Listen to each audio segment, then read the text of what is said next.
any closer. Identify yourself. Holy shit. You actually found it.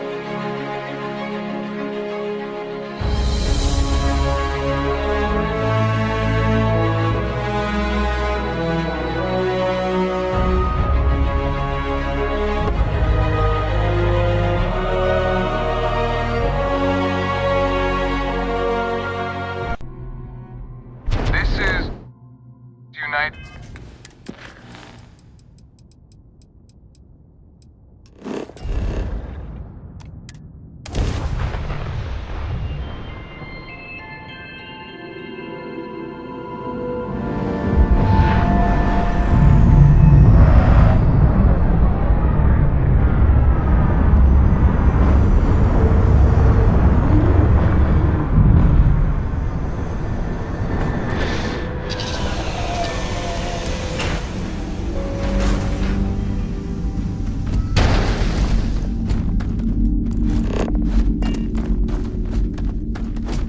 Good day, Captain. I will accompany you as long as you require.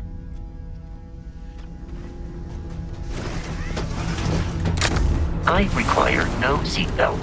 Please ignore all warning systems to the contrary.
Engine spin-up time almost complete. Total time 5 minutes 22 seconds. Right on schedule. How are the helium-3 valves holding, Nova? We double-checked the leakage concerns this morning before the launch. All signs green. Any changes to the calculation sequence from Voltaire? No changes since we uploaded the last figures yesterday. It's a clean shot from here to Jupiter. One day the computer will be on board the spaceship. Just imagine that. One miracle of science at a time, Canaveral. Counting down in 5, 4, 3, 2, 1.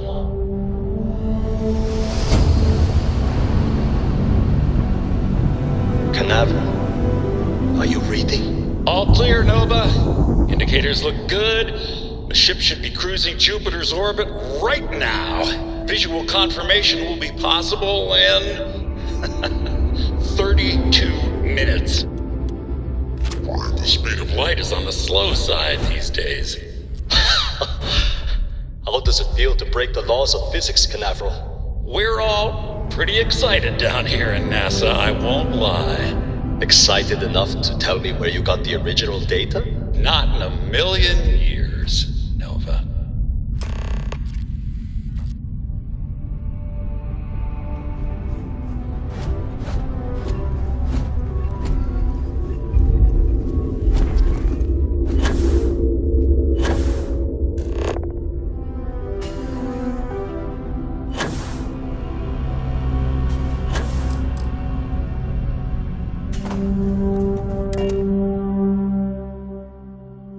I had have things for you.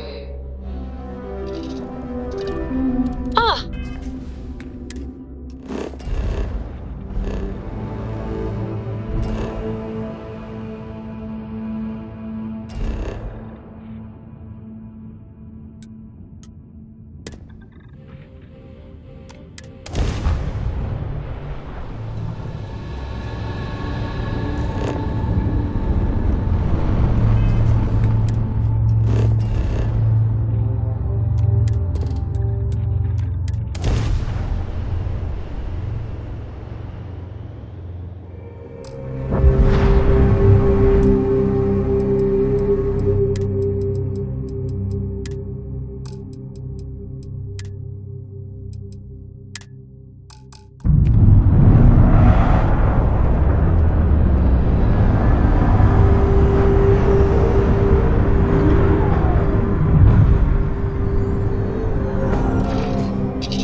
Slowing down now.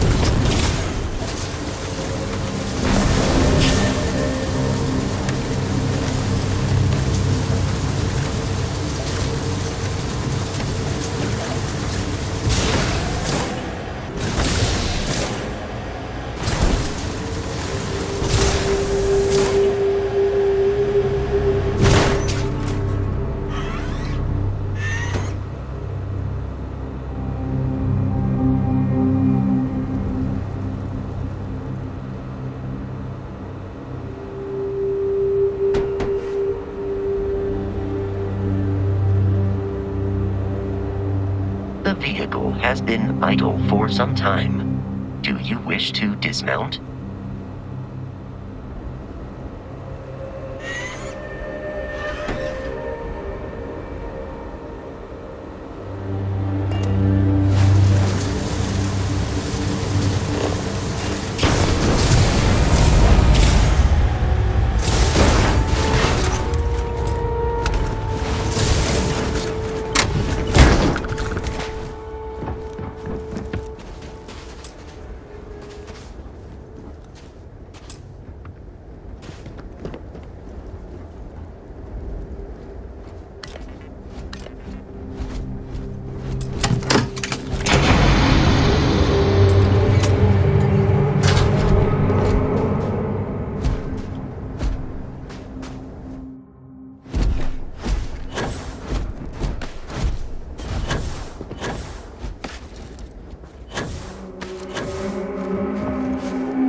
Judith Tatien. The recent delivery from Mars is unsettling. Station log. Station log. Dr. Judith Tatien. I've been station log. Dr. Judith Tatien. I've been trying to cozy up to Dr. Isa, Victor, to see what is going on.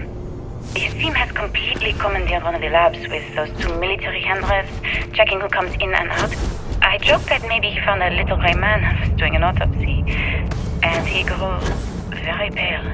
2 days later, he sends me a request asking for more information on my background in materials science, metallurgical engineering. Oh, we have a meeting tomorrow. I think I'm being invited into the lab.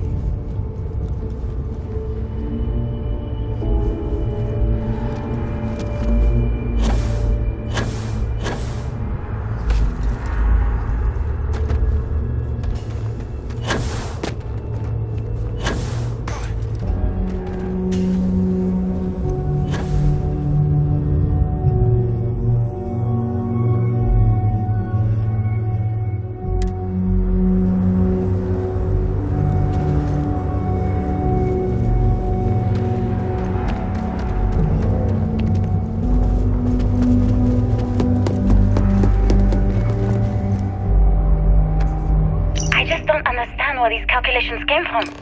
There's something wrong with the math? I think it's quite straightforward. That's not what I'm asking. We've had no success extracting even a sample of material from the object. No explanation for the gravitational effects. No motion graph to explain its harmonic frequencies. I can't even establish a melting point. Judith. But you've had me building these prototype colliders for months. And now you want me to pump helium-3 into it based on this equation you've written on a goddamn napkin? I just need you to trust me. I have been trusting you. We keep slamming our heads against a brick wall, getting nothing.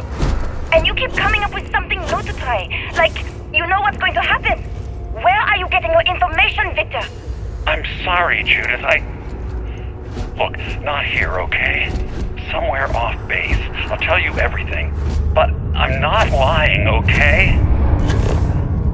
We're going to discover something important here. I promise.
Project Log, Dr. Victor Isa. We turned on the prototype today. The gravitational field around it began to fold as we long suspected. Complete reversal of gravitational Project Log, Dr. Victor Isa. We turned on the prototype today. Project Log, Dr. Judith Tatien. I watched the gravjet tests from the moon today. It was the first time we were able to talk to the team at Nova Galactic directly. So many things were under wraps before, but now everyone wants all the publicity they can get. I'm already seeing proposals for manufacturing hundreds of drives. Expeditions to Alpha Centauri and beyond. It's also overwhelming and worrying. It could take years, decades, before we know what all the side effects of operating a grav drive can be. But no one wants to hear that right now. Like a bunch of pioneers racing towards the edges of the frontier without knowing about the grizzly bears in the mountains.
I never actually got to visit your labs back when we were working on the grav drive projects.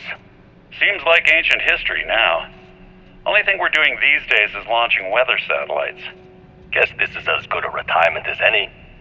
Now, Project Demeter, you want our help manufacturing scanners to better track these new meteorological patterns we're seeing. Our guess is that the poles might be naturally shifting, causing some gravitational fluctuations that are throwing off our old models. Why do you need the scanning tolerances to be so small? What are you trying to find? I just want to be sure. It's not like we're doing much these days anyway. The glory days are over. Why not give ourselves a challenge before they write us off in the history books?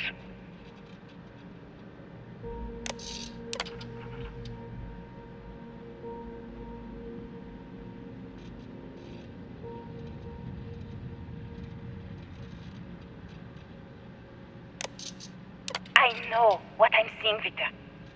The data coming back from the satellites is very clear. It's the grav drives. All those jumps from the moon. At this rate, Earth's atmosphere is going to start sputtering out into space. Can the drives be fixed?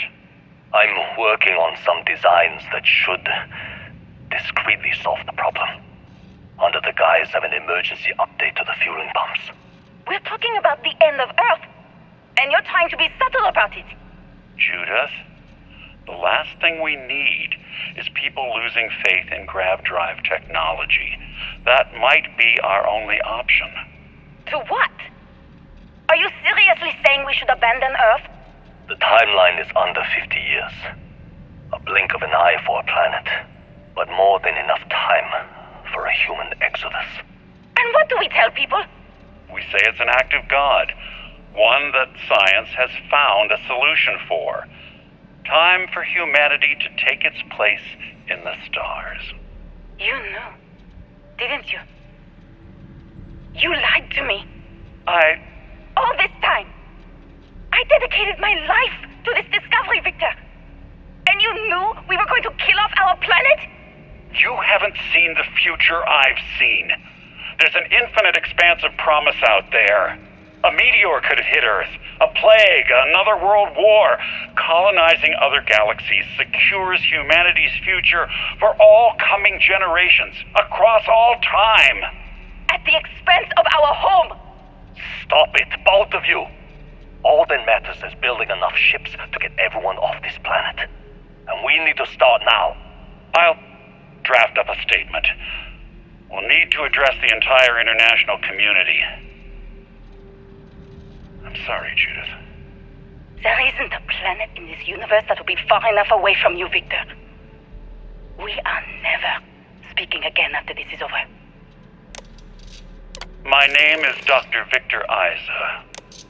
And if you're listening to this, then you probably already know the truth. The grav drive I was young when I first Earth. headed the retrieval And team at the of core an of the odd first gravitational anomaly on Artifact. Mars. But I kept what really happened that day hidden from everyone except one other person. Even she didn't believe me at first. But I have no reason to lie to anyone now, so I hope you'll accept this confession, whoever you are. When I touched the anomaly, I experienced 12 days of lost time. I met myself. He told me everything that has since come true. The grav drive equations, the tests on the moon, Earth's atmosphere sputtering away because of what we had done. But he also told me about a city thriving on a planet orbiting a distant star. Human culture, art, music, lifestyles evolving and shining brightly across all of space. What price would I be willing to pay for that future? Maybe you don't believe me. Maybe Judith was right and I'm just a coward who wants to believe his mistakes were justified. But everyone has forgotten about the real origins of the grav drive, this artifact from Mars. I hope you make better use of it than I did.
Your captain failed.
Captain Kirk, do you require my assistance?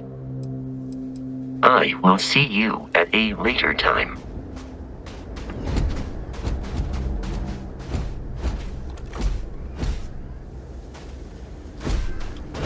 Now that you have retraced Earth's destruction once again, do you feel any differently about it? Do you see how dangerous the artifacts can be in the wrong hands? The emissary trying to guilt-trip you for all eternity. That's the true crime here. The artifact led to the grav drive, which led to the settled systems. Earth was a small price to pay.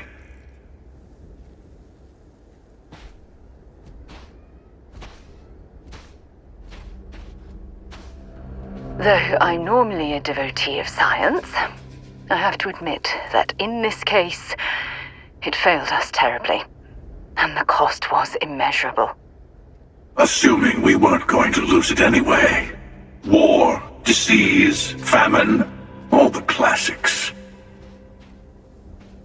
Don't you see? The power of the artifact forced humanity to the stars. They didn't get to make a choice. How many would have chosen Earth? What gave Victor Isa the right to choose for them? Are you getting tired of hearing this yet? Because I know I am. Every universe, it's the same speech. In the wrong hands, the power of the artifacts can make anyone a tyrant. That's why we watch over them. The only thing you are watching out for is yourself.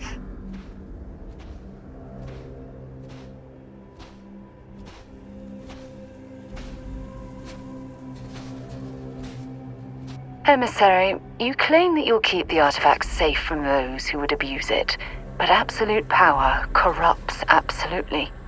Honestly, I don't believe either of you are immune to their allure. Join me, old friend. We can collect the final pieces together. Oh, no you don't. You're not his old friend, remember? You're from another universe. Don't try to manipulate him. Disagree with me all you want, across every universe if you wish, but we don't always have to be enemies. Look at how far you've come. The Unity is responding to you, I know it. Your goals and mine are closer than you might think.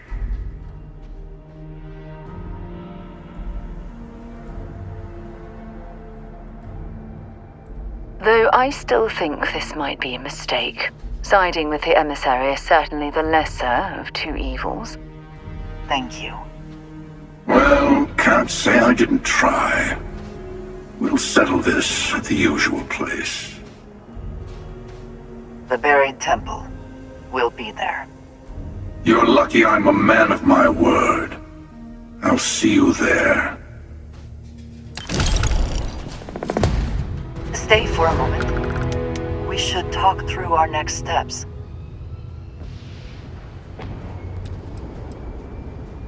I will meet you in orbit above the buried temple. We will face what is there together.